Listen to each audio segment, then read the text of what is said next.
Port ఆధారిత అభివృద్ధి పారిశ్రామిక ప్రాజెక్టులు, షిప్ బిల్డింగ్ క్లస్టర్లు, లాజిస్టిక్స్ ఇతర సేవలు అందించేలా మారిటైమ్ పాలసీని ప్రభుత్వం విడుదల చేసింది. సుదీర్ఘమైన తీర ప్రాంతం, వ్యూహాత్మకంగా అనువైన ప్రాంతాన్ని పోర్టులు, ఇతర ప్రాజెక్టుల అభివృద్ధికి వినియోగించేలా ఈ విధానాన్ని రూపొందించింది. 2030 నాటికి భారత్ మారిటైమ్ గేట్వేగా ఏపీని మార్చేందుకు వీలుగా కార్యాచరణ రూపొందించింది. ప్రపంచ స్థాయిలో మౌలిక సదుపాయాలు, ఉపాధి అవకాశాలు కల్పించేలా ఈ విధానం ఉందని ప్రభుత్వం పేర్కొంది. కార్గో హ్యాండ్లింగ్ సామర్థ్యాలను పెంపొందించేలా మౌలిక సదుపాయాలు కల్పించాలని నిర్ణయించామని తెలిపింది.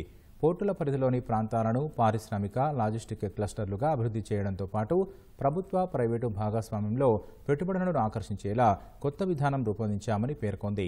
ప్రపంచంలోని 20 భారీ పోర్టుల్లో ఒకటి ఏపీలో ఉండే విధంగా ఈ పాలసీ ఉందని స్పష్టం చేసింది. ఈ పాలసీ అమలుకు ఏపీ మారిటైమ్ బోర్డును నోడల్ ఏజెన్సీగా నియమిస్తూ ప్రభుత్వం ఉత్తర్వులు జారీ చేసింది.